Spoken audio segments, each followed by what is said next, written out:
एक बार पार्वती जी ने शंकर जी से कहा, भगवान, अपने इस भक्त रावण को कैलाश आने से रोक दीजिए, वरना किसी दिन मैं इसे अग्नि में भस्म कर दूंगी। यह जब भी आता है मैं बहुत असहज हो जाती हूँ। यह बात मुझे बिल्कुल भी पसंद नहीं है। आप इसे समझा दीजिए, यह कैलाश में प्रवेश न करे। शिव जी जानते थे कि पार्वती सिर्फ उनके वरदान की मर्यादा रखने के लिए रावण को कुछ नहीं कहती है। वह चुपचाप उठकर बाहर आकर देखते हैं। रावण नंदी को परेशान कर रहा है। शिव जी को देखते ही वह हाथ जोड़कर प्रणाम करता है। प्रणाम महादेव। महादेव ने कहा, आओ दशानन, कैसे आना हुआ?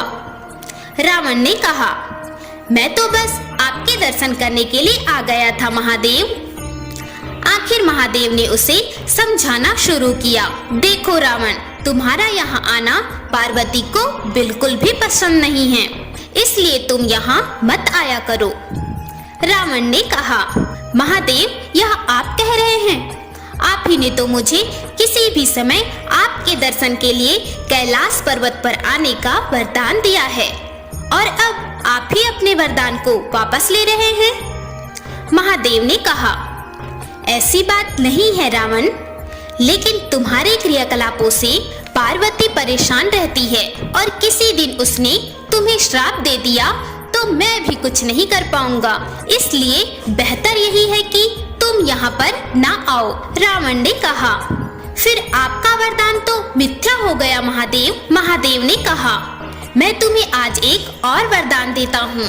तुम जब भी मुझे याद करोगे मैं स्वयं ही तुम्हारे पास आ जाऊंगा, लेकिन तुम अब किसी भी परिस्थिति में कैलाश पर्वत पर मत आना।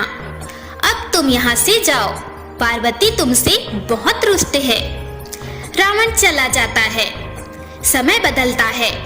हनुमान जी रावण की स्वर्ग नगरी लंका को जलाकर राख करके चले जाते हैं, और रावण उनका कुछ नहीं कर सकता है।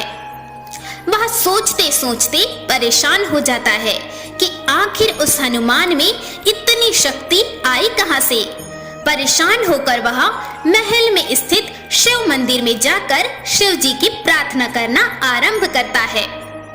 उसकी प्रार्थना से शिव जी प्रसन्न होकर प्रकट होते हैं। रावण अभिभूत होकर उनके चरणों में गिर पड़ता है।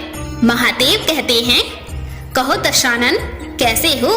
रावण कहता है, आप यंतर्यामी है महादेव, सब कुछ जानते हैं।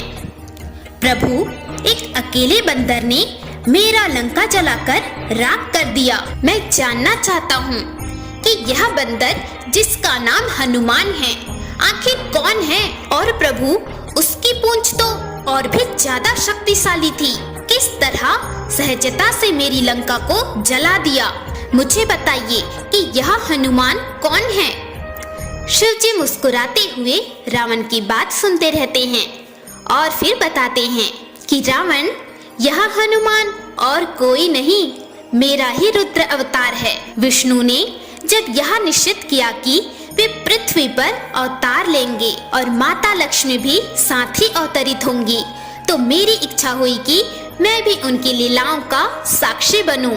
और जब मैंने यह बात पार्वती से कही तो वह हट कर बैठी कि मैं भी साथ ही रहूंगी, लेकिन यह संभव नहीं था कि उसे इस लीला में किसी तरह भागीदार बनाया जाए।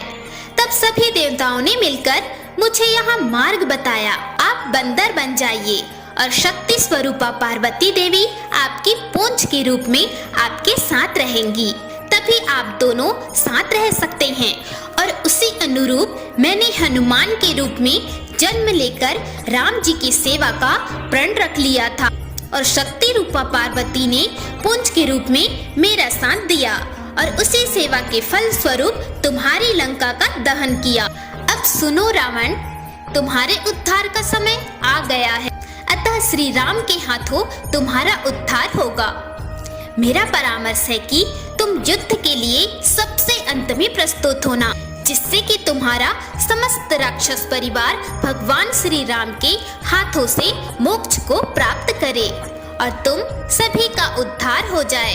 रावण को सारी परिस्थिति का ज्ञान होता है और उस अनुरूप वह युद्ध की तैयारी करता है और अपने पूरे परिवार को राम जी के समक्ष युद्ध के लिए पहले भेजता है और सबसे अंत में स्वयं मोक्ष को प्राप्त होता है। हर हर महादेव।